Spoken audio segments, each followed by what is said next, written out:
जरा इमेजिन कीजिए दुनिया का सबसे ताकतवर साम्राज्य, रोम। लोहे के कवच पहने लाखों सैनिक, बेहतरीन हथियार और एक ऐसा खौफ कि कोई उनके खिलाफ आवाज उठाने की हिम्मत भी ना करे। बिल्कुल।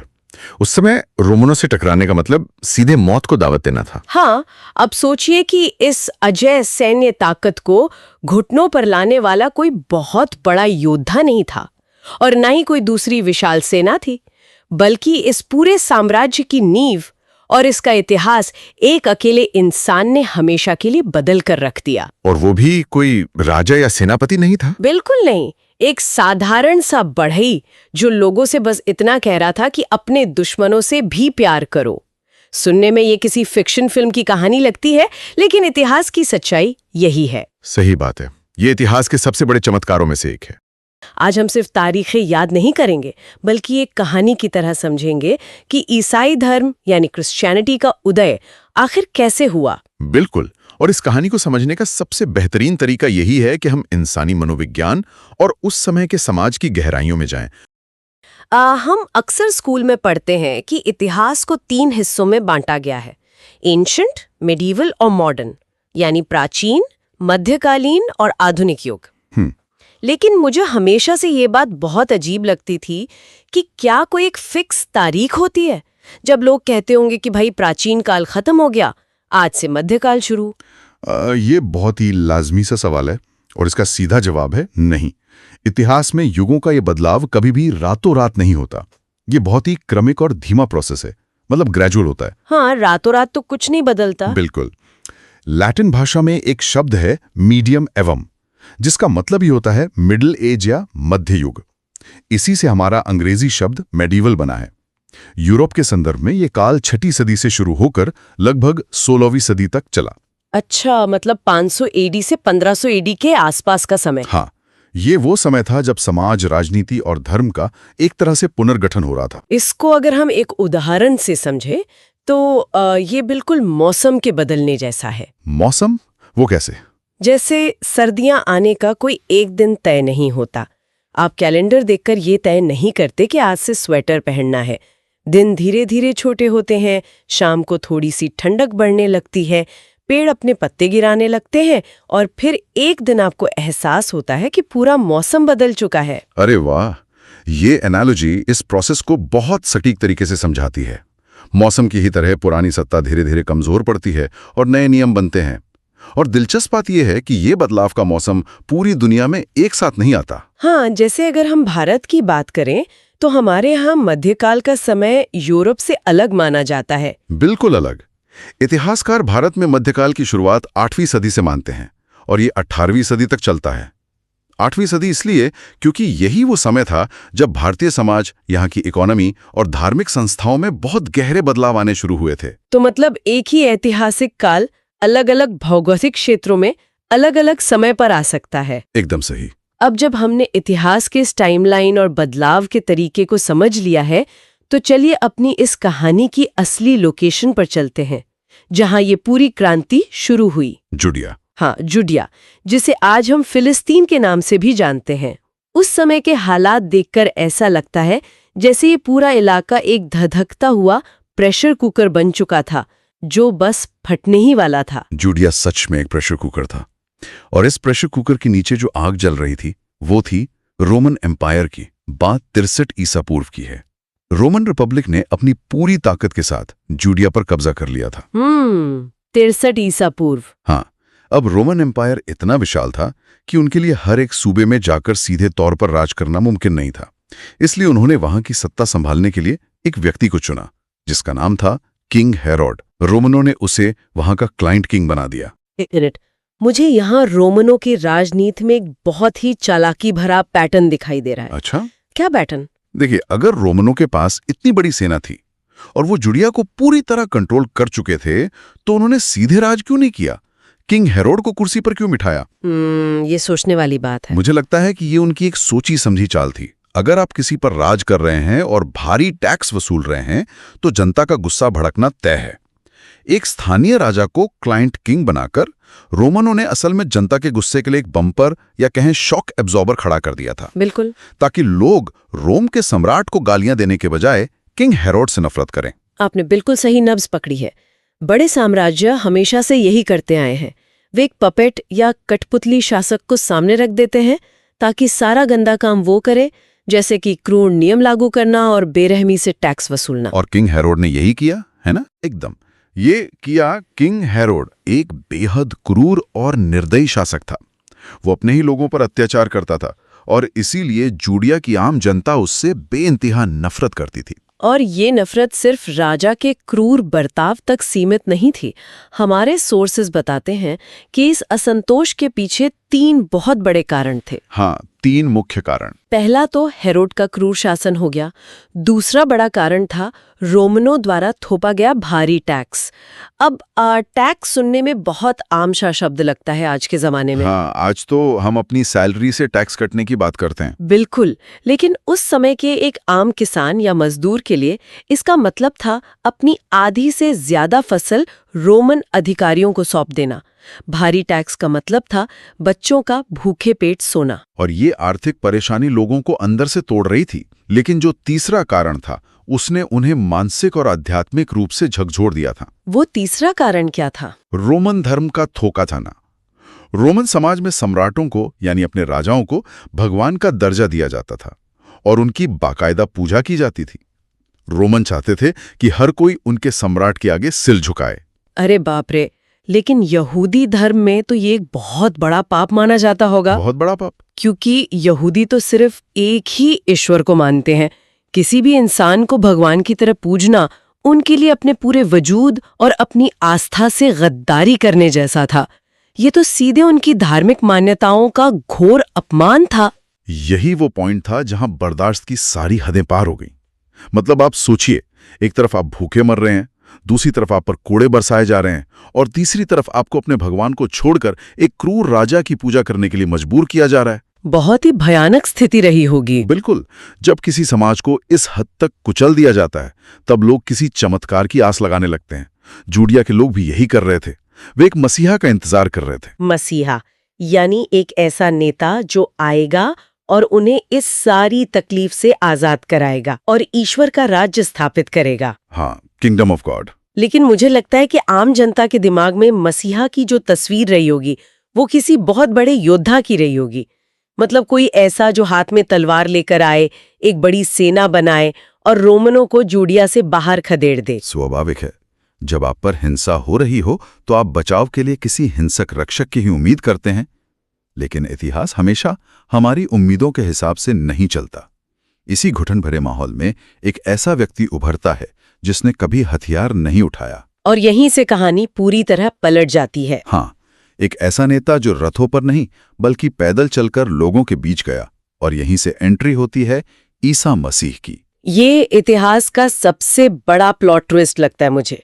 जिस समाज को एक योद्धा का इंतजार था, वहां नाजरेत का एक साधारण बढ़ई सामने आता है। बिल्कुल। ईसा मसीह का जन्म लगभग 4 ईसा पूर्व में जूडिया के ही बेथलेहम इलाके में हुआ था। उनके माता पिता जोसेफ और मैरी थे और उनका पूरा बचपन नाजरेत नाम की जगह पर बीता। उन्होंने कोई सैन्य ट्रेनिंग नहीं ली थी, बल्कि वो अपने पिता की तरह लकड़ी का काम करते थे, एक बढ़ई थे। और ईसा मसीह के जीवन और उनकी शिक्षाओं को समझने के लिए हमारे पास जो सबसे अहम ऐतिहासिक स्रोत हैं, वे हैं बाइबल के न्यू टेस्टामेंट में मौजूद 4 गॉस्पेल्स, मैथ्यू, मार्क, ल्यूक और जॉन। बिल्कुल सही। ये गॉस्पेल हमें बताते हैं कि कैसे उन्होंने अपनी बढ़ई की दुकान छोड़ी और लोगों के बीच जाकर एक बिल्कुल ही नई तरह की सोच को फैलाना शुरू किया। और ये सोच कितनी क्रांतिकारी थी, इसका अंदाजा हम इसी बात से लगा सकते हैं कि जहां पूरा जूडिया रोमनों से बदला लेने की आग में जल रहा था, वहां ईसा मसीह ने आकर प्रेम और करुणा की बात की। प्यार और भाईचारे का संदेश। हाँ, उन्होंने कहा कि अपने दुश्मनों से भी प्यार करो। जरा सोचिए, उस दौर में जब एक रोमन सैनिक किसी भी यहूदी को सरे आम पीट सकता था, तब ये कहना कि उस सैनिक से भी प्यार करो, ये सुनकर लोगों को कितना बड़ा झटका लगा होगा। ये झटका ही उनकी शिक्षाओं की असली ताकत थी।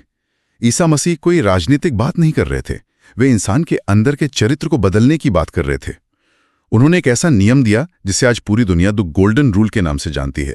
The golden rule. हाँ, उन्होंने कहा, दूसरों के साथ वैसा ही व्यवहार करो जैसा तुम चाहते हो कि वे तुम्हारे साथ करें। ये लाइन सुनने में जितनी साधारण लगती है, इसे अपनी असल जिंदगी में उतारना उतना ही मुश्किल और गहरा है। सही बात है।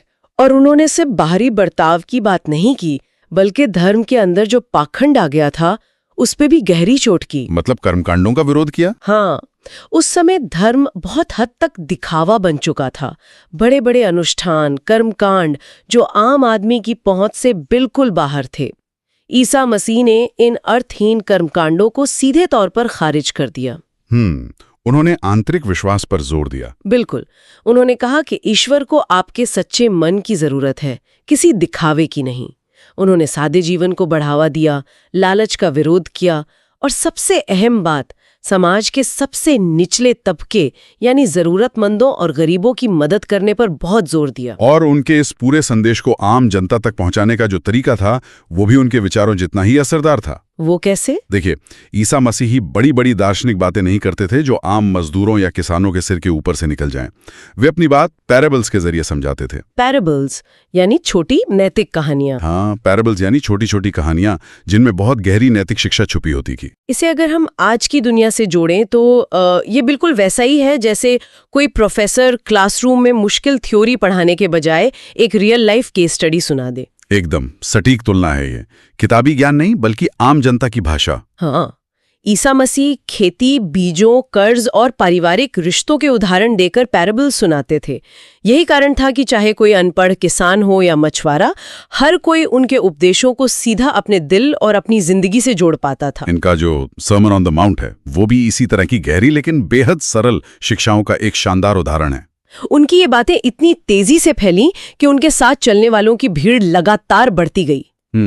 लेकिन जब भी कोई व्यक्ति आम जनता के बीच इतना लोकप्रिय होने लगता है, तो सत्ता में बैठे लोगों के लिए वो किसी हथियारबंद बागी से भी बड़ा खतरा बन जाता है। एक मिनट, यहीं पे मेरी लॉजिक थोड़ी अटक रही है। अच्छा, क्या बात खटक रही है? देखिए, जो व्यक्ति लोगों से लालच छोड़ने को कह रहा है, जो प्यार बांट रहा है और दुश्मनों से प्यार करने की बात कर रहा है, भला उससे एक विशाल रोमन एम्पायर को क्या खतरा हो सकता है? ये सवाल बहुत से लोगों के दिमाग में आता है। मतलब ईसा मसीह किसी राजा की कुर्सी तो छीन नहीं रहे थे, फिर उन पे बगावत का आरोप कैसे लग सकता है? इसे समझने के लिए हमें बड़ी तस्वीर देखनी होगी।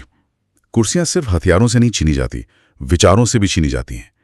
इस स्थिति को दो अलग अलग एंगल से देखिए। ठीक है, बताइए। पहले आते हैं ताकतवर यहूदी पुजारी। उनका पूरा रुतबा और उनकी ताकत उन भारी भरकम कर्मकांडों पर टिकी थी जिन्हें ईसा मसीह खारिज कर रहे थे। अगर लोग ये मान लें कि ईश्वर से जुड़ने के लिए पुजारियों या महंगे दिखावे की जरूरत नहीं है, तो पुजारियों की तो पूरी सत्ता ही ढह जाएगी। अच्छा, मतलब पुजारियों को अपनी धार्मिक मोनोपोली खत्म होने का डर था, उनका बिजनेस बंद हो रहा था। बिल्कुल, और रोमनों का डर विशुद्ध रूप से राजनीतिक था। रोमन एम्पायर में किंगडम ऑफ गॉड या किसी भी तरह के नए राजा का कॉन्सेप्ट सीधा रोमन सम्राट की सत्ता को चुनौती देने वाला माना जाता था। ओहो, तो रोमनों को लगा कि ये बगावत है। हाँ, ईसा मसीह के अनुयायी उन्हें यहूदियों का राजा मानने लगे थे। भले ही ईसा मसीह का राज आध्यात्मिक था, लेकिन रोमनों को लगा कि ये भारी भीड़ किसी भी दिन एक बड़ी राजनीतिक बगावत का रूप ले सकती है। सत्यता हमेशा विचारों से और ऐसे इंसान से डरती है जो हजारों लोगों को इकट्ठा कर सके। तो इसी डर के चलते ईसा मसीह को गिरफ्तार किया गया। हाँ, उन्हें रोमन गवर्नर पॉन्टियस पिलेट द्वारा गिरफ्तार किया गया और उन पर झूठा इल्जाम लगाया गया कि वे रोमन साम्राज्य के खिलाफ बगावत भड़का रहे हैं। एक ऐसे इंसान पर बगावत का इल्जाम जिसने कभी किसी को एक कंकड़ मारने तक की शिक्षा नहीं दी, ये बहुत दुखद है। सत्ता को अपनी हिफाजत के लिए सच की नहीं, बस एक इल्जाम की जरूरत होती है। और लगभग 30 ईस्वी में ईसा मसीह को मौत की सजा सुनाई गई। सजा का तरीका भी तो बहुत भयानक था। हाँ, सजा का तरीका वो चुना गया जो रोमन साम्राज्य का सबसे खौफनाक और अपमानजनक तरीका था, क्रूस पर चढ़ाना, यानी क्रूसिफिक्शन। उन्हें गोलगोथा नाम की जगह पर ले जाया गया और सूली पर चढ़ा दिया गया। ये सुन के ही रूह कांप जाती है। ये एक दर्दनाक मौत तो थी ही, लेकिन इसका असली मकसद लोगों के मन में खौफ पैदा करना रहा होगा। रोमन यह संदेश देना चाहते थे कि जो भी हमारे सत्ता के सामने खड़ा होगा उसका यही हश्र होगा। बिल्कुल, वो चाहते थे कि ये मूवमेंट यहीं खत्म हो जाए। लेकिन इतिहास का एक बहुत बड़ा सच ये है कि सत्ता शरीर को खत्म कर सकती है, विचारों को नहीं।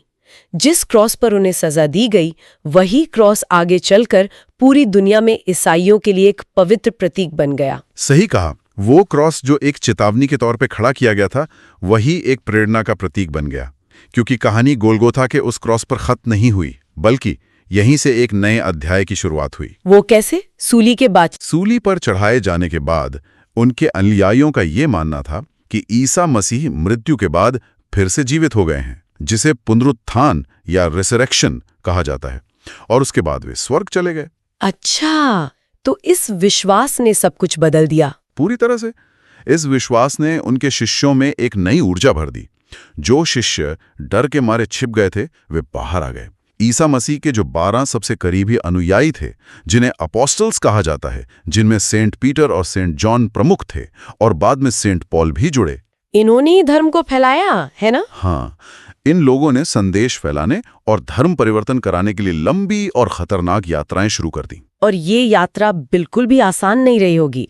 शुरुआती दौर में ईसाई धर्म को रोमन एम्पायर का बहुत भारी उत्पीड़न झेलना पड़ा होगा। बहुत ज्यादा। जो भी ये धर्म अपनाता, उसे सताया जाता था, लेकिन फिर भी ये धर्म बहुत तेजी से फैला। मुझे लगता है इसके पीछे भी एक बहुत बड़ा कारण था। क्या कारण? देखिए, रोमन समाज बेहद गैर बराबरी वाला था। वहां गुलाम थे, गरीब थे, महिलाओं के पास अधिकार नहीं थे। ऐसे में जब ईसाई धर्म ने आकर ये संदेश दिया कि ईश्वर की नज़र में एक गुलाम और एक राजा दोनों बिल्कुल बराबर हैं, तो ये समाज के उस निचले तबके के लिए एक बहुत बड़ी उम्मीद बन गया होगा। ये एक बहुत ही शानदार पॉइंट है। ये कोई ऊपरी बदलाव नहीं था, ये एक जमीनी आंदोलन बन चुका था। भारी उत्पीड़न के बावजूद लोग इस धर्म से जुड़ते चले गए, और फिर 300 साल बाद वो हुआ जो किसी ने सपने में भी नहीं सोचा होगा। 313 ईस्वी में, है ना? बिल्कुल, 313 ईस्वी में रोमन साम्राज्य ने आधिकारिक तौर पर ईसाई धर्म को स्वीकार कर लिया। अरे वाह! मतलब जिस एम्पायर ने इस धर्म के संस्थापक को सूली पर चढ़ाया था, उसी ने इसे अपनी आधिकारिक स्वीकृति दे दी। इतिहास में इससे बड़ी विडंबना शायद ही कोई और हो। सच में ये तो पासा ही पलट गया। और इसके बाद चर्च का पूरा स्ट्रक्चर ही बदल गया। रोम के बिशप पूरे चर्च के आध्यात्मिक प्रमुख बन गए, जिन्हें बाद में पोप कहा जाने लगा, जिसका अर्थ होता है पिता। तो आज की इस गहन चर्चा में हमने सच में एक बहुत ही लंबा और गहरा सफर तय किया है। हमने देखा कि कैसे इतिहास धीरे धीरे करवट लेता है, हेरोड के क्रूर शासन से लेकर नाजरेत के एक साधारण बढ़ई तक। हाँ, और फिर गोलगोता के खौफनाक क्रॉस से लेकर रोम के बिशप के पोप बनने तक का ये सफर। ये केवल एक धर्म का उदय नहीं है, बल्कि ये इतिहास की एक बहुत बड़ी राजनीतिक और सामाजिक क्रांति है। एकदम सही।